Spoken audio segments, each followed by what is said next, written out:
बिस्मिल्लाहिर्रहमानिर्रहीम। स्टूडेंट, आज का जो हमारा टॉपिक है वो सैम्पलिंग डिस्ट्रीब्यूशन, जो कि हम प्रोपोर्शंस का टॉपिक पढ़ रहे थे।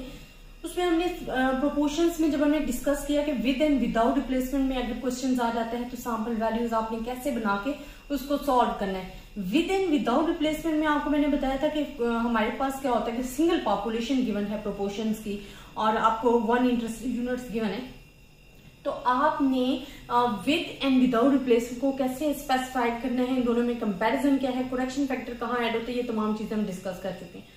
अब स्टूडेंट, हमने पढ़ना है difference between the two proportions. अब फॉर एग्जांपल प्रोपोर्शन को क्वेश्चन आपको गिवन है, उसमें आपको एक पॉपुलेशन नहीं गिवन बल्कि 2 पॉपुलेशंस गिवन है। उन दोनों पॉपुलेशन में से आपको इंटरेस्टेड यूनिट्स गिवन है, आपको सैंपल साइज गिवन है, तो आपने फाइंड करना है difference between the two proportions. अब सबसे पहले तो स्टूडेंट हमारे पास प्रॉपर्टीज इनकी पता होना चाहिए, क्योंकि जितनी हमें प्रॉपर्टीज पता होंगी उतना ही हम अच्छे तरीके से अपनी जो वैल्यूज है उनको परफॉर्म कर सकेंगे, अपने क्वेश्चंस को सॉल्व कर सकेंगे।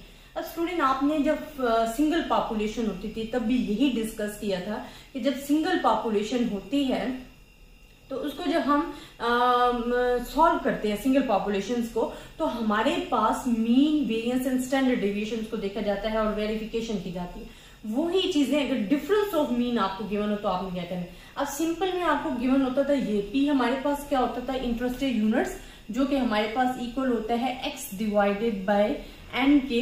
एक्स हमारे पास क्या होता है इंटरेस्टेड यूनिट्स होता है, जो कि आपको क्वेश्चन में बताया जाता है, गिवन होता है। एन आपके पास अगर सैंपल साइज या पॉपुलेशन साइज जो भी आपको गिवन है वो आपको दिया जाता है, पॉपुलेशन साइज यहाँ पे आ जाता है, एन भी आप कर सकते हो कैपिटल एन।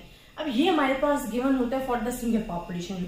अब स्टूडेंट, अगर आपके पास 2 पॉपुलेशंस गिवन है एंड केस है difference between the 2 population proportion, तो आपने क्या करना है कि mu P1 and P2, because 2 population involve है तो ये इक्वल होंगी P1 माइनस P2 के। ये हमारे पास फर्स्ट है। अब P1 किसकी इक्वल होगा? P1 होगा X1 divided by N1 and P2 किसकी इक्वल होगा है X2 डिवाइडेड बाय N2। यहां भी आप कैपिटल N कर दो, बिकॉज ये किसको शो कर रहा है? पॉपुलेशन को शो कर रहा है। ये हमारे पास फर्स्ट प्रॉपर्टी भी हो गई है, properties of the sampling distribution of difference between the 2 sample proportions की। और ये हमने याद रखना है कि जब भी आपने बेशक सिंपल पॉपुलेशन है या आपके पास 2 पॉपुलेशन है, आपने ये प्रॉपर्टी सॉल्व करनी है। और ये वेरिफिकेशन में भी आ जाता है, अगर इनका आंसर जो है वो मस्ट इक्वल आना चाहिए, otherwise we have the mistake in the question, तो वो आपने करेक्ट करनी है।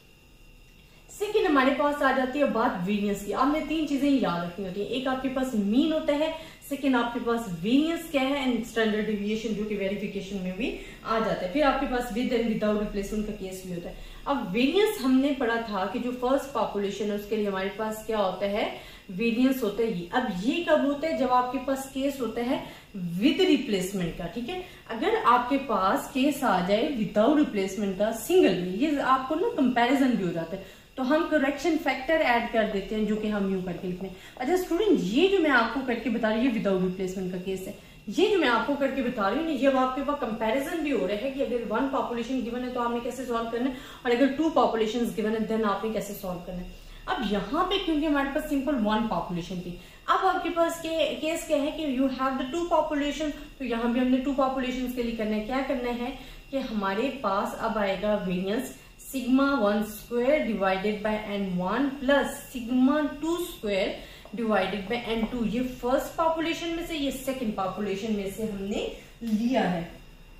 अब हमारे पास क्या आ जाएगा कि ये वैल्यू आ गई। अब आपको ये पता है कि जो सिग्मा होता है वो किसके इक्वल होता है? सिग्मा आपके पास होता है P1 एंड Q1। ये मैं आपको बता देती हूँ। सिग्मा हमारे पास होता है P1 एंड Q1 के इक्वल होता है स्क्वायर के, ठीक है। ये हमारे पास इक्वल होता है। एंड यहाँ पे आपके पास क्या होता है? N1 नहीं, ये सिग्मा स्क्वायर बल्कि P1 Q1 की इक्वल होता है। और यहाँ भी आपके पास क्या आ जाएगा?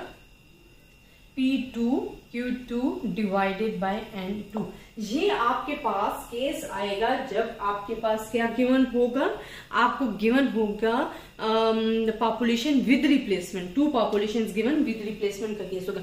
अगर विदाउट रिप्लेसमेंट का केस होता है तो हमने क्या करना है, यहाँ पे सिग्मा 1 स्क्वायर हमारे पास आ रहा है, N1 आ रहा है, करेक्शन फैक्टर आप लगा रहे हैं N1, ये हमारे पास N1 का ही तमाम आएगा क्योंकि फर्स्ट पॉपुलेशन। सेकंड पॉपुलेशन क्या आएगी?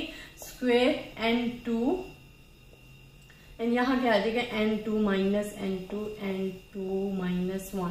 ये करेक्शन फैक्टर आपने ऐड करने हैं। अब स्टूडेंट आपको ये पता है कि जब विदाउट रिप्लेसमेंट का केस भी कर रहे हैं तो यहाँ पे ये किसकी इक्वल है, ये मैं आपको बता देती हूँ। ये इक्वल होता है PQ1, इसकी इक्वल है N1 और यहाँ पे आ जाएगा N1। वही करेक्शन फैक्टर आपने ऐड कर लेना है। ये जो फार्मूलाज हैं इनसे आपको एक तो कंपैरिजन पता हो जाएगा। अच्छा ये स्क्वायर जो है ना, स्क्वायर ये सिग्मा स्क्वायर जो है, सिग्मा स्क्वायर ही PQ की इक्वल होता है। ठीक है, अब ये बहुत सारे स्टूडेंट ये ना कहें कि मैम आपने यहाँ पे स्क्वायर लगाया वो यहाँ पे स्क्वायर क्यों नहीं लगाया, तो सिग्मा स्क्वायर का फार्मूला ही PQ की इक्वल होता है, तो तभी मैं ये लिख रही हूँ N2।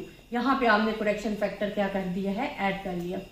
अब ये हमारे पास आ गया है फार्मूला जब हमने क्या करना होता है, वेरिएंस फाइंड करना होता है। लास्ट में आ जाता है कि अगर आपने स्टैंडर्ड डिविएशन फाइंड करना है, स्टैंडर्ड डिविएशन सिंपल है कि स्टैंडर्ड डिविएशन अगर आपने फाइंड करना है SD जिसे हम कह रहे थे, तो आपने इन तमाम वैल्यूज का क्या ले लेना है, अंडर रूट ले लेना है, तो आपके पास क्या आ जाएगा, स्टैंडर्ड डिविएशन। यहाँ भी सेम सिचुएशन है, अगर आपने क्या करना है, इनका वेरिएंस लेना है, स्टैंडर्ड डिविएशन लेना है, तो आप बोथ साइड का क्या ले लोगे, अंडर रूट ले लोगे।